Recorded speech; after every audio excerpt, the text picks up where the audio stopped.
मैंने रोकर ऐसा ड्रामा मचाया था कि हर कोई मेरी हालत देखकर अपने आंसू रोक नहीं सका। मुझे बचपन से ही ड्रामा करने का बहुत शौक था और आज मैंने ऐसा ड्रामा किया था कि हर कोई मेरे झूठे ड्रामे में फंस गया था। पूरा मोहल्ला हमारे घर के बाहर इकट्ठा हो गया था। सबकी हमदर्दी मेरे साथ थी। हर कोई मेरे मकान मालिक को बद्दुआएं दे रहा था और मेरा मकान मालिक हर किसी को अपनी बेगुनाही बता रहा था। लेकिन वहाँ मौजूद लोगों में से किसी को भी उसकी बात पर भरोसा नहीं था। मैं एक लड़की थी और मेरी हालत बहुत ख़राब थी, इसीलिए हर किसी की हमदर्दी भी मेरे ही साथ थी। मैं रोते रोते तिरछी निगाहों से अपने मकान मालिक को देख रही थी, जो अपने आप को इस भीड़ के गुस्से से बचाने की कोशिश कर रहा था। कुछ देर पहले ही वो किराया मांगने मेरे घर पर आया था और मैंने ऐसा ड्रामा किया था कि उसके पास अपनी इज्जत बचाने का कोई रास्ता बाकी नहीं रहा था। मेरा मकान मालिक एक शरीफ आदमी था, बस थोड़ा सा गुस्से का तेज था, लेकिन उसने कभी किसी पर कोई बुरी नज़र नहीं डाली थी। आज भी वो किराया मांगने आया तो मेरे ऊपर बहुत ज़्यादा गुस्सा करने लगा, क्योंकि मेरे ऊपर पिछले कई महीनों से किराया चढ़ा हुआ था और हमने दिया भी नहीं था। आज भी हमारे पास उसे देने के लिए पैसे नहीं थे, इसीलिए मैंने बहुत सोच समझकर किराए से बचने के लिए यह खेल खेला था और झूठ बोलकर उसे अपने घर के अंदर लेकर आ गई कि आज से उसे आधा किराया दे दूंगी। पहले तो वो मुझे मना करने लगा, लेकिन मैंने उसे ज़बरदस्ती अंदर बुला लिया। मैंने उससे कहा कि गर्मी बहुत है, आप इतनी दूर से चलकर आ रहे हैं, अंदर आ जाइए, मैं आपको ठंडा शरबत पिलाती हूँ। उसे पता नहीं था कि मेरी माँ घर में नहीं है और इस वक्त मैं घर पर अकेली हूँ। वो बेचारा तो अनजाने में ही बाहर खा गया। मेरे बार बार कहने पर वह घर के अंदर आ गया और मैंने मौका देखकर बिस्तर पर बिछी चादर को खींचकर नीचे फेंका, अपने बालों को नोचा और फिर बहुत तेजी से साथ अपने कपड़ों और आस्तीन को फाड़ दिया। मैंने खुद ही अपने हाथों से अपने कंधे को इतनी जोर से दबाया था कि उंगलियों के निशान पड़ गए थे। मैंने यह सब कुछ इतनी चालाकी से और इतनी जल्दी में किया था कि मेरे सामने खड़ा मेरा 31 साल का मकान मालिक हक्का बक्का रह गया था। उसके तो दिमाग पे भी कुछ ऐसा नहीं होगा कि मैं इतनी घटिया हरकत करूंगी। उसे पैसे देने के बजाय अपने घर में अपने आप को बिखेर दिया था, क्योंकि मुझे लगा था कि इस तरह हमारी उससे जान छूट जाएगी और वो डर की वजह से दोबारा हमारे घर पर किराया मांगने नहीं आएगा।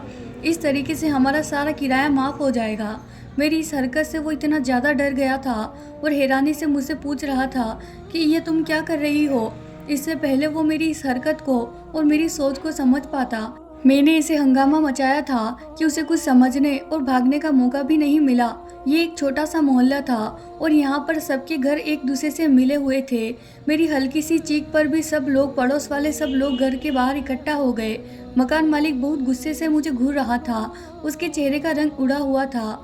उसने तो कभी सपने में भी नहीं सोचा होगा कि मैं कोई ऐसी वैसी हरकत करूँगी। और अब जब वो समझ चुका था कि मैंने उसके साथ क्या किया है, तो वो मुझे धमकाने लगा कि अगर मैंने शोर बंद नहीं किया तो वो मुझे इस घर से हमेशा के लिए धक्के मारकर निकाल देगा। लेकिन मैंने भी सोच लिया था कि मैं उसकी किसी बात से भी नहीं डरूंगी। मैंने उसकी धमकियों की परवाह किए बगैर ही घर का दरवाजा खोला और चीखती चिल्लाती हुई बाहर निकल गई। मेरे बिखरे बाल, फटे हुए कपड़े और गर्दन बाजू पर मौजूद उंगलियों के निशान देखकर सभी लोगों की आंखें फटी की फटी रह गई। बाहर इकट्ठा हुए लोग मुझे इस हालत में देखकर आपस में कानों में बातें करने लगे। मैंने रो रो कर इस कदर हंगामा खड़ा किया था कि वहाँ मौजूद औरतें मुझे सहारा दे रही थी, मेरे ऊपर तरस खा रही थी, इस मकान मालिक को कोस रही थी। जिसके मुंह में जो बात आ रही थी वह कहता ही चला जा रहा था। हर कोई मकान मालिक को यह कहकर कोस रहा था कि देखने में तो कितना सीधा साधा और शरीफ नजर आता है, लेकिन कट्टू को देखो, जवान लड़की को अकेले घर में क्या देखा, अपनी औकात दिखा बेटा। माना कि ये लोग गरीब है, किराया नहीं दे सकते, लेकिन इसका मतलब यह नहीं है कि कोई भी दरिंदा हमारे बच्चों को इज्जत लूट लेगा। ये लड़की सिर्फ अपनी माँ की नहीं बल्कि हमारे मोहल्ले की भी बच्ची है और मकान मालिक की घटिया हरकत पर हम लोग चुप नहीं बैठेंगे। पूरा मोहल्ला ही मेरा हमदर्द बनकर खड़ा था। यह सब वही लोग थे जिन्होंने हमारी गरीबी का कभी एहसास नहीं किया था और ना ही कभी हमारे घर होने वाले हालातों का। इससे पहले हमें कोई पूछता भी नहीं था, लेकिन अब इस तमाशे से सब बराबर का हिस्सा ले रहे थे। कुछ लोग तो आग में घी डालने का काम कर रहे थे और मकान मालिक पर चढ़ चढ़कर हमला करने की कोशिश कर रहे थे। इस हंगामे के बीच में मेरी माँ भी बाजार से लौटकर आ गई और वो यह सब मंजर देखकर हैरान रह गई और खूब जोर जोर से रोने लगी। अम्मा को पता नहीं था कि मैंने ये ड्रामा किया है। अम्मा भी दूसरों की तरह मकान मालिक को भी गलत समझ रही थी और मोहल्ले वालों ने जब मेरी अम्मा की ऐसी हालत देखी तो मकान मालिक को गुस्से से कहने लगे कि तूने इस लड़की की इज्जत पर हाथ डाला है, अब इस बेचारे को कौन अपनाएगा, ये तो सारी जिंदगी अपनी माँ पर बोझ बन जाएगी, तुझे तेरे किए की सजा मिलनी ही चाहिए। इसीलिए अब तू इस लड़की से शादी करेगा और यह घर भी उसके नाम करेगा, वरना हम तुझे इस मोहल्ले में कदम रखना भी मुश्किल कर देंगे और पुलिस से भी तेरे खिलाफ रिपोर्ट लिखवा देंगे। मकान मालिक ने सबको बहुत समझाने की कोशिश की कि उसने कुछ नहीं किया है, वह शरीफ शादीशुदा आदमी है, लेकिन उसके बात पर किसी ने भरोसा नहीं किया और सबने मिलकर उस पर इस कदर दबाव डाला कि वह राजी हो गया। लेकिन इस सारे ड्रामे में मैंने तो निकाह के बारे में सोचा भी नहीं था। मैंने तो सिर्फ यही सोचा था कि मैं उसे बदनाम करवाकर इस मोहल्ले से निकलवा दूंगी और फिर वो खुद ही डर की वजह से कभी घर का रुख नहीं करेगा। लेकिन मोहल्ले वाले ने तो हमारे निकाह का शोर खड़ा कर दिया था, जो कि मुझे अच्छे तरीके से पता था कि वह मकान मालिक एक शादीशुदा आदमी है। फिर मैं कैसे उसके साथ निकाह कर सकती थी और निकाह के बाद तो न जाने वो मेरे साथ क्या सलूक करता। इसीलिए मैंने उस निकाह से मना करना चाहा, लेकिन वहाँ पर जितने भी औरतें खड़ी थी सब मिलकर मुझे समझाने लगी, कहने लगी कि अब तुझे कोई भी नहीं अपनाएगा, तुम्हारा आने वाला कल बर्बाद हो जाएगा, अब तुम किसी को कैसे मुंह दिखाओगी, लोग तुम्हें ताने देंगे, इसीलिए बेहतर है कि तुम इसके साथ शादी कर लो। मेरा खेल मुझ पर ही भारी पड़ गया था। मेरी अम्मा भी मुझे समझाने लगी कि जो कुछ हो चुका है उसे भूल जाओ, मकान मालिक एक अच्छा आदमी है, वक्ती तौर पर शायद शैतान के बहकावे में आ गया होगा, तुम इससे इसी वक्त शादी कर लो, तुम्हारी जिंदगी संवर जाएगी। वैसे भी हम लोग इतने गरीब हैं और तुम्हारे सर पर बाप का साया भी नहीं है, भला तुमसे कौन शादी करेगा। और फिर सब लोगों ने मिलकर मुझे इस निकाह के लिए मजबूर कर दिया। इतने लोगों की मौजूदगी में जबरदस्ती हम दोनों का निकाह करना पड़ा और मकान मालिक को हक महर में भी यह घर मेरे नाम लिखना पड़ा। जिस घर के किराए के लिए वह इतना हंगामा खड़ा किया करता था, अपने इस जीत के लिए मैं दिल ही दिल में बहुत खुश हो रही थी। मैं सोच रही थी कि मेरा प्लान कामयाब हो गया और अब तो यह घर भी मेरे नाम हो गया, अब हम इस घर का किराया देना नहीं पड़ेगा। लेकिन दूसरी तरफ इस निकाह ने मुझे परेशान कर रखा था। अब मैं पता नहीं कैसे इस मकान मालिक से अपनी जान छुटाऊंगी, मुझे कुछ समझ नहीं आ रहा था। निकाह के बाद लोगों की भीड़ धीरे धीरे कम होने लगी और कुछ ही देर में वहां पर सिर्फ मैं और मेरी माँ और मकान मालिक ही रह गए। मुझे लगा था कि वह मकान मालिक मुझे कोसेगा और मुझे बुरा भला कहेगा और वहां से चला जाएगा, लेकिन सब कुछ उल्टा हो रहा था। मकान मालिक ने मेरी माँ की तरफ देखा और कहने लगा, अब आपकी बेटी मेरी बीवी है, इसीलिए आज से यह इस घर में नहीं रहेगी, मैं इसे अपने घर लेकर जा रहा हूँ। मकान मालिक की बात सुनकर मेरे होश ही उड़ गए। मैंने सोचा भी नहीं था कि अब इससे आगे मेरे साथ क्या होगा। मुझे इस बात का भी अंदाजा नहीं था कि वो भी मुझे अपने साथ ले जाने की बात करेगा, जबकि वह पहले से ही शादीशुदा था। उसके घर में उसकी बीवी पहले से ही थी, लेकिन उसने मेरी कलाई को जोर से पकड़ा और मेरे 1000 बार मना करने के बाद भी मेरी माँ से कहा, आज से आपकी बेटी आपके घर से रुखसत हुई, अभी ये मेरी जिम्मेदारी है और मेरे साथ ही रहेगी और यह घर अब से आपका है, आप इसमें चैन सुकून से रहिए, आज के बाद मैं आपसे किराया मांगने भी नहीं आऊँगा। वो आदमी मुझे गुस्से से खींचता हुआ अपनी गाड़ी में बैठाकर अपने घर ले आया। उसके साथ अकेले गाड़ी में बैठते ही मेरे हाथ पैर कपकपाने लगे, क्योंकि अब न ही मेरी माँ मेरे साथ थी और न ही मोहल्ले वाले। आगे पता नहीं मेरे साथ क्या होना था। अब जो कुछ भी ये आदमी मेरे साथ करता वो मुझे अकेले ही झेलना था। मैं नहीं जानती थी कि वो मुझे कहाँ लेकर जा रहा है। मकान मालिक की आंखों में गुस्सा और नफरत देखकर मेरी तो जान ही निकल रही थी। 1 घंटे के सफर के बाद गाड़ी एक छोटे से मकान के आगे रुक गई। वो मुझे गाड़ी से जबरदस्ती उतारकर घर के अंदर ले गया और एक कमरे में ले जाकर मुझे पटक दिया। मुझे ऐसा लग रहा था जैसे कयामत आने वाली हो। अब मैं उसकी बीवी थी और वो मुझ पर पूरा हक रखता था। वो मेरे साथ कुछ भी कर सकता था। पता नहीं वो मेरे साथ कैसा सुलूक करता। यहाँ तो कोई मुझे बचाने वाला भी नहीं था, लेकिन इस वक्त वो मुझसे बिना कुछ कहे कमरे से बाहर चला गया। मैंने बहुत चालाकी से दो तमाशा खड़ा किया था, वो ख़त्म हो चुका था और अब मुझे डर लग रहा था। पता नहीं आगे मेरे साथ क्या होने वाला था। मैं अपने खड़े किए तमाशे पर ही पछता रही थी।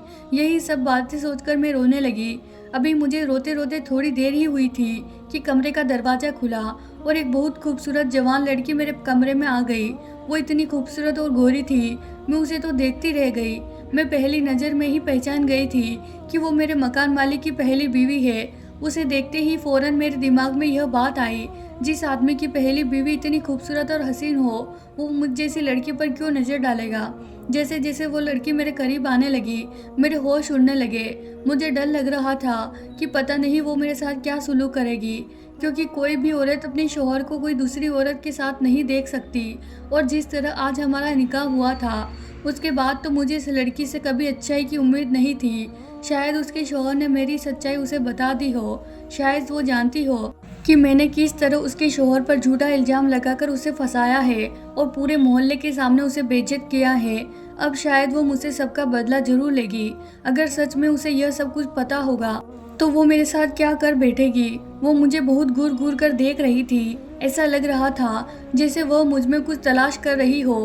कुछ देर वो खामोशी से मुझे देखती रही और फिर मुस्कुराकर मेरे चेहरे पर लटके हुए बालों को बहुत ही प्यार से कानों के पीछे करते हुए कहने लगी, तुम तो बहुत ही खूबसूरत हो, लेकिन तुम कैसी दुल्हन हो। तुम तो तैयार भी नहीं हुई हो, तुमने तो शादी वाला लहंगा भी नहीं पहना। क्या तुम अपनी शादी की रात सजना संवरना नहीं चाहती हो। उसकी बात सुनकर मैंने घबराकर उसके चेहरे की तरफ देखा।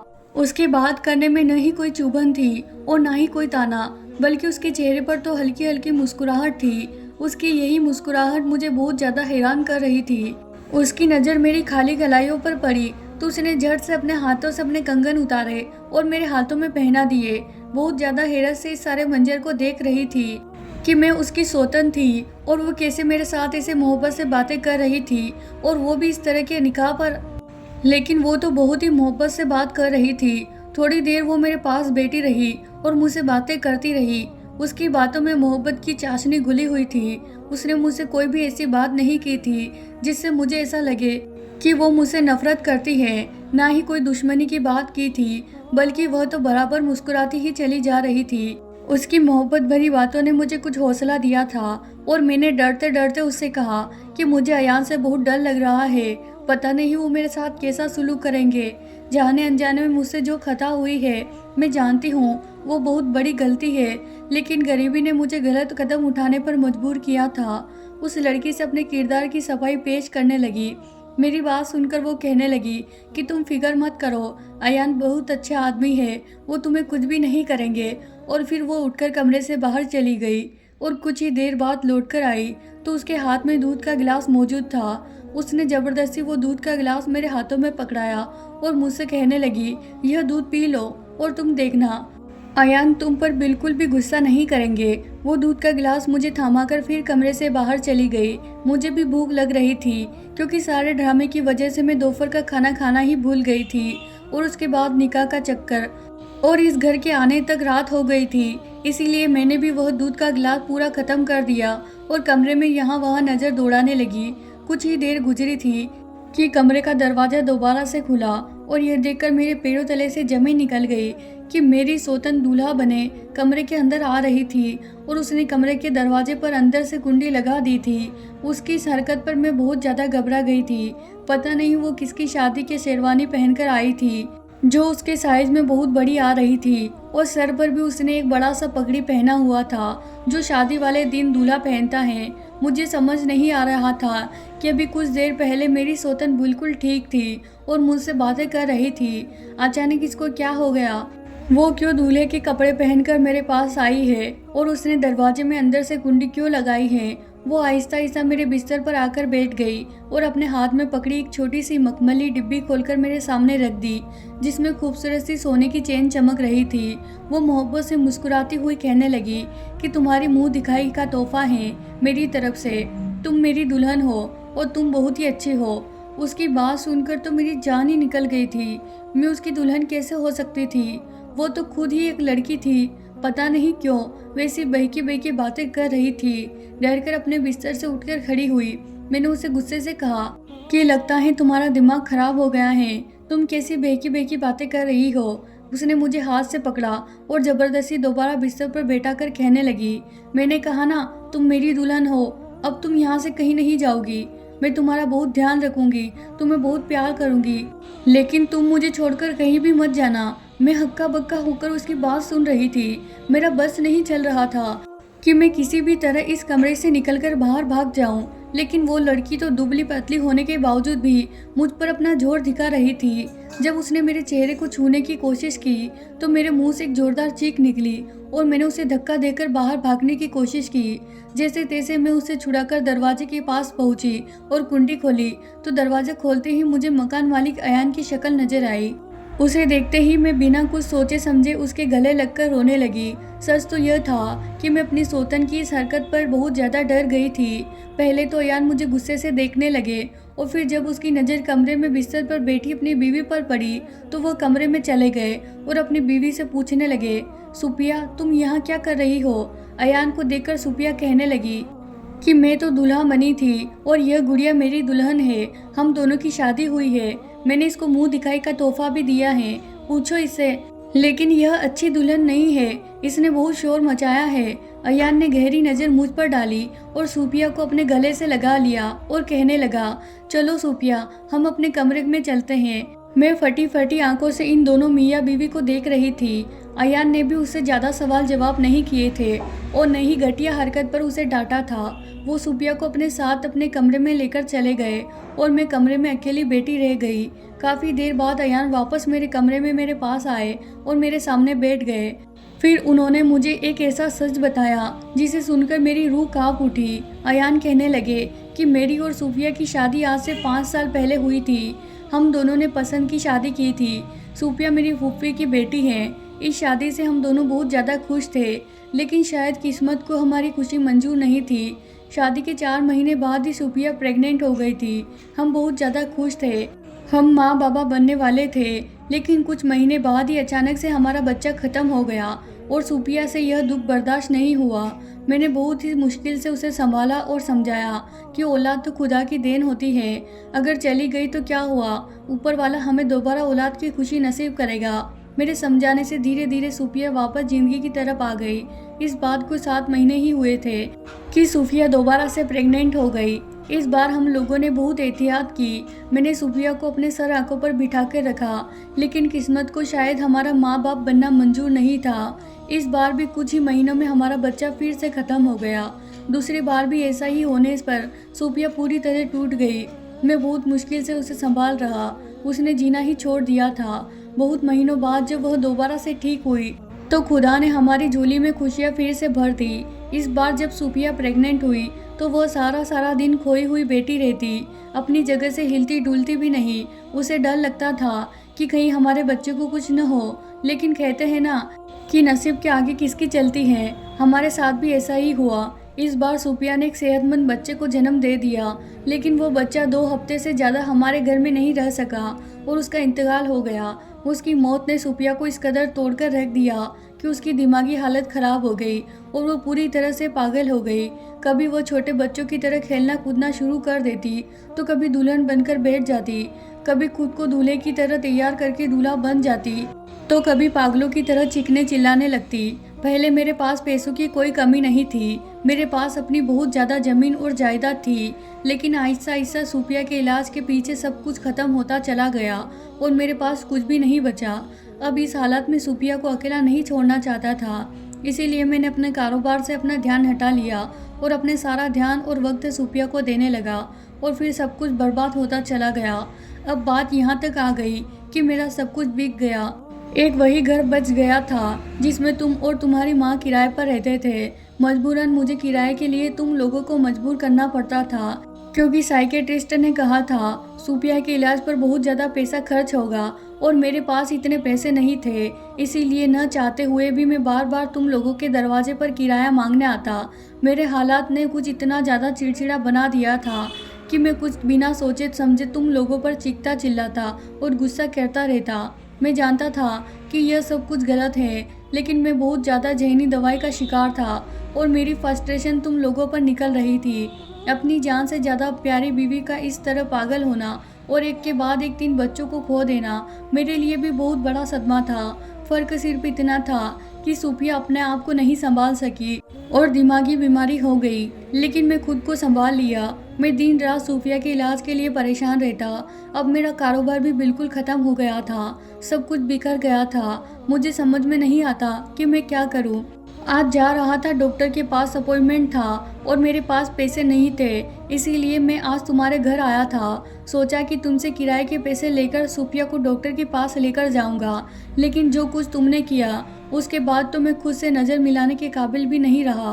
मैं तुम्हें यहाँ छोड़कर अपने दोस्त के पास गया था। मैंने उसे कुछ पैसे उधार लिए ताकि कल मैं सुफिया की डॉक्टर के पास लेकर जा सकूँ। मैं अपनी बीवी से बहुत मोहब्बत करता हूँ और मैं इसे इस हाल में नहीं देख सकता। यह कहकर मेरे मकान मालिक ने अपनी आंखों से आंसू साफ किए और कहने लगे कि तुमने मेरे साथ अच्छा नहीं किया। मैं तो पहले से ही अपनी परेशानियों में घिरा हुआ था और तुमने मुझे और ज़्यादा परेशान कर दिया और मेरी ज़िंदगी को जहन्नुम बना दिया। मैं गुस्से में अपने मकान मालिक को शैतान कहा करती थी। मुझे अब अपने आप पर अफसोस होने लगा। मैंने बिना कुछ सोचे समझे एक शरीफ आदमी के साथ क्या कर दिया। उसके गुस्से के पीछे जो परेशानी छिपी हुई थी वो जानकर मेरे रोंगटे खड़े हो गए थे। वो बेचारा तो अपनी ही मजबूरियों से लड़ रहा था और मैं उसे गुस्से वाला और जालिम समझती रही। आज मुझे इस बात का एहसास हो रहा था कि हर आदमी अपने अंदर अपने दुख छुपाए होता है। हम इंसानों के उनके रवैये से जज करते हैं, जबकि सच तो यह है कि हमें उनके अंदर झांकना चाहिए। अयान का सच जानकर मैं उनके पैरों में बैठ गई और अपने गुनाहों की माफ़ी मांगने लगी। अयान ने एक नज़र मुझे देखा और फिर मुझे माफ़ कर दिया। उन्हें भी इस बात का एहसास था कि मैं और मेरी माँ किन हालातों से गुजर रहे हैं। मैंने अयान से वादा किया कि आज के बाद मैं सुफिया का ख्याल रखूंगी। उसे डॉक्टर के पास ले जाना होगा तो मैं खुद लेकर जाऊंगी। आज के बाद सुफिया के सारे काम जिम्मेदारी मेरी है। आप अपने काम, घर और अपने कारोबार पर ध्यान दे सकते हैं। शायद इस तरह हमारी ज़िंदगी अच्छी हो जाएगी और मेरी गलती को माफ़ कर दे। मेरी बात सुनकर अयान की आंखों में चमक आ गई। उन्हें भी ज़िंदगी को आसान करने का एक रास्ता दिखाई देने लगा। अगले ही दिन से मैंने सुफिया की सारी जिम्मेदारी उठानी शुरू कर दी। कभी वो मेरे साथ दुल्हन बन जाती तो कभी दूल्हा, कभी मेरे हाथ पकड़कर बच्चों की तरह गोल गोल घूमने लगती तो कभी बिना वजह बेटे ही नाचने लगती। मैं भी पाबंदी से उसे वक्त पर दवाई दे रही थी और वक्त के साथ साथ वो भी पहले से बेहतर होती जा रही थी। और इस बात से अयान भी बहुत खुश थे कि ज़िंदगी धीरे धीरे सीधे रास्ते पर आ रही थी। अयान ने मेरे साथ कोई भी जुल्म ज्यादती नहीं की थी, बल्कि अपनी खुशी से मुझे मेरा हक दे दिया था। अब सुफिया की हालत भी बहुत बेहतर हो चुकी थी। जो अयान ने अपने कारोबार पर ध्यान देना शुरू कर दिया था, इसीलिए उनका कारोबार भी अब पहले की तरह हरा भरा हो गया था। अब हमारी ज़िंदगी में खुशियाँ ही खुशियाँ थी। हम तीनों ही बहुत ज़्यादा खुश थे। मैंने थोड़े अरसे में ही यह बात अच्छी से सीख ली थी कि इंसान को कभी भी अपने ज़ाहिर से नहीं बल्कि उसके अंदर से परखना चाहिए। जब तक मैं अयान के सच से बेखबर थी, मेरी नज़र में वह बहुत गुस्से वाला और बहुत बुरा आदमी था। लेकिन जब मुझे उसकी सच्चाई और उसका दुख पता चला तो मैं कांप उठी थी। वो तो अपने काम में दुखों का दरिया समाये बैठा था। मैं तो सुफिया के लिए रोज़ दुआ करती हूँ कि वह जल्दी से ठीक हो जाए और फिर से औलाद की नेमत से उसकी झोली भर जाए। एक औरत के लिए अपनी औलाद को 3 बार खो देना बहुत बड़ा सदमा होता है और फिर सुफिया तो इस सदमे को अपनी जान पर खेल रही थी। क्या पता किसकी दुआ से उसे एक नई जिंदगी और खुशियाँ मिल जाए।